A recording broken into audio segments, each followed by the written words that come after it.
Hello and welcome. My name is Alan, and we are back with more Know Your Members of Congress for the 119th Congress. This was meant to be Friday's video. But anyway, today we are looking at Senator Lisa Blunt Rochester, who is one of the two senators for the state of Delaware. She is a Democrat, and before she took office, she was preceded in office by Tom Carper. Now, let's go ahead and look at who she is as an individual. She was born in Philadelphia, Pennsylvania on February 10th, 1962. Graduated from Padua Academy in Wilmington, Delaware in 1980. Earned a Bachelor of Arts from Fairleigh Dickinson University in Rutherford, New Jersey in 1985. Earned a Master's of Arts from the University of Delaware, Newark, Delaware, 2003. Staff member for U.S. Representative Richard Carper of Delaware. Deputy Secretary for the Delaware Department of Health and Social Services, 1993 to 1998. Delaware State Secretary of Labor, 1998 to 2001. Personnel Director for the Delaware Office of Management and Budget, 2001 to 2004. Chief Executive Officer for the Metropolitan Wilmington Urban League in 2004 to 2007. Senior Fellow at the University of Massachusetts in Boston, Massachusetts in 2012 to 2015 before being elected as a Democrat to the 115th and to the three following Congresses. She was not a candidate for re-election to the House of Representatives, but was elected as a Democrat to the U.S. Senate in 2024 for the term ending January 3rd, 2031. So she is in term one in the Senate overall. She served 3 terms in the House. 15, 16, 17. Okay, 4 terms in the House and her first term in the Senate. So altogether 5 terms. Now, let's go ahead and look at the committees she is on. She is on the Committee on Banking, Housing, and Urban Affairs, of which she's on the Subcommittee on Economic Policy, the Subcommittee on Housing, Transportation, and Community Development, and the Subcommittee on Securities, Insurance, and Investment. She's on the Committee on Commerce, Science, and Transportation, of which she's on the Subcommittee on Telecommunications and Media, the Subcommittee on Science, Manufacturing, and Competitiveness, the Subcommittee on Consumer Protection, Technology, and Data Privacy, and the Subcommittee on Coast Guard, Maritime, and Fisheries, of which she's a ranking member. She's on the Committee on Environment and Public Works, of which she's on the Subcommittee on Chemical Safety, Waste Management, Environmental Justice, and Regulatory Oversight, the Subcommittee on Clean Air, Climate, and Nuclear Innovation and Safety, and the Subcommittee on Transportation and Infrastructure. Finally, she's on the Committee on Health, Education, Labor, and Pensions, of which she's on the Subcommittee on Primary Health and Retirement Security, and the Subcommittee on Education and the American Family, of which she's a ranking member. Now, let's go ahead and look at our top 5 individual donors and contributors over this last election cycle.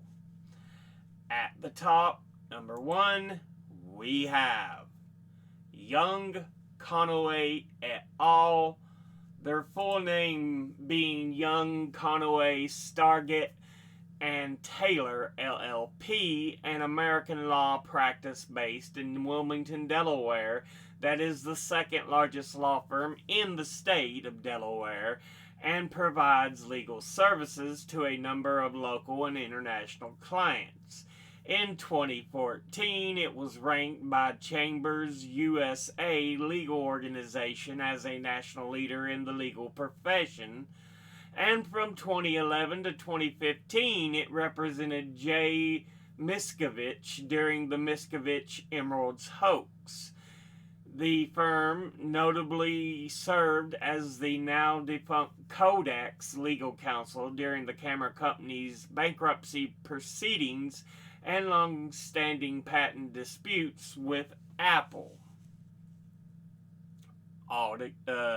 They are headquartered in Wilmington, Delaware, and founded in 1959. Altogether, they have donated $68,658, and once again, that's Young, Conaway et al. Next, at number 2, we have Blue Cross Blue Shield Association, and it is a U.S.-based federation with 33 independent and locally operated Blue Cross Blue Shield Association companies that provide health insurance to more than 115 million people in the U.S. as of 2022, and was formed in 1982 from the merger of its two namesake organizations, Blue Cross, which was founded in 1929 and became the Blue Cross Association in 1960, and Blue Shield in 1939 and became the Blue Shield Association in 1948. Its headquarters are in Chicago, Illinois, and it was founded in 1929. Altogether, it has donated $42,126, and once again, that's Blue Cross Blue Shield. Next, at number 3, we have Rock Holdings, also known as Rock Ventures LLC, which is a holding company for businessman Dan Gilbert's portfolio of companies, investments, and real estate that is based in Detroit, Michigan, and engaged in community development in both Detroit and Cleveland, and has over 110 affiliated companies, including the Cleveland Cavaliers and Rocket Mortgage. In 2023, Rock Ventures became Rock, the family office for the Gilberts. It was founded in 2007. Altogether, it has donated $40,900, and once again, that's Rock Holdings. Next, at number 4, we have Comcast Corporation, and they are formerly known as Comcast Holdings, an American multinational mass media, telecommunications, and entertainment conglomerate that was headquartered in Philadelphia and is ranked 51st in the Forbes Global 2000 in 2023. It is the 4th largest telecommunications company by worldwide revenue after Deutsche Telekom, China Mobile, and Verizon. The 3rd largest pay TV company, the 2nd largest cable TV company by subscribers, and the largest home internet service provider in the U.S. It owns and operates the Xfinity residential cable communications business segment and division, Comcast Business, a commercial services provider, and Xfinity Mobile, an MVNO of Verizon Communications. The company is also the nation's third largest home telephone service provider, serving residential and commercial customers in 40 states and the District of Columbia. It has owned NBC Universal and its various mass media subsidiaries since 2013 and is a high volume producer of films for theatrical exhibition and television programming through its film studios, Universal Pictures, DreamWorks Animation, Illumination, and Focus Features.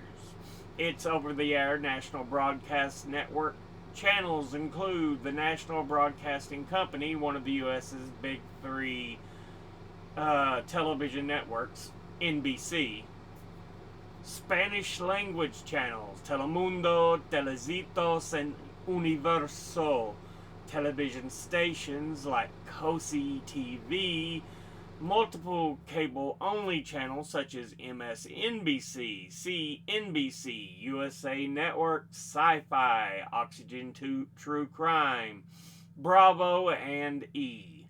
NBC Universal also works in news, NBC News and Noticias Telemundo, and sports, NBC Sports and Telemundo Deportes, bolstered by its 1996 acquisition of professional sports company Spectacor. It owns the video-on-demand streaming service Peacock. Its holdings in digital distribution include the platform acquired in 2006 and ad tech company Freewill acquired in 2014. It has been the parent company of Sky Group since 2018 and has dropped out of the running to buy 21st Century Fox, Sky's then largest shareholder, and instead acquired the company from Fox and other shareholders. The company operates theme parks under its Universal Destinations and Experiences subsidiary. Let's see. It was founded in 1963, and altogether it has donated $36,225, and once again, that's Comcast Corporation. Finally, in fifth, we have Emily's List. And it is a left-leaning American Political Action Committee PAC that aims to help elect Democratic female candidates in favor of abortion rights to office. It was founded by Ellen Malcolm in 1985, and its name is an acronym for "Early Money is like yeast," Malcolm commenting that it makes the dough rise. The saying refers to the convention of political fundraising that receiving many donations early in a race attracts subsequent donors. Emily's List bundles contributions to the campaigns of Democratic women in favor of abortion rights running in targeted races. Let's see. It is headquartered in Washington, D.C., and altogether it has donated $35,756. And once again, that's Emily's List. Now, let's go ahead and look at the top 5 industry donors over this last cycle. At the top, number 1, we have Retired, who altogether have donated $805,624. Next, at number 2, Lawyers and Law Firms, who altogether have donated $679,165. Next, at number 3, we have Leadership PACs, who altogether have donated $539,124. Next, at number 4, we have Securities and Investment, who altogether have donated $519,404. And finally, in fifth, we have lobbyists, who altogether have donated $490,743. Now let's look at the donors at a glance. Individually, Young, Conway et al. Ooh, Blue Cross Blue Shield, boo, suck. Rock Holdings, ooh, Comcast, boo, suck. Emily's List, good. Okay, good. Retired, absolutely wonderful. Lawyers and law firms, ooh. Leadership PACs, boo, suck.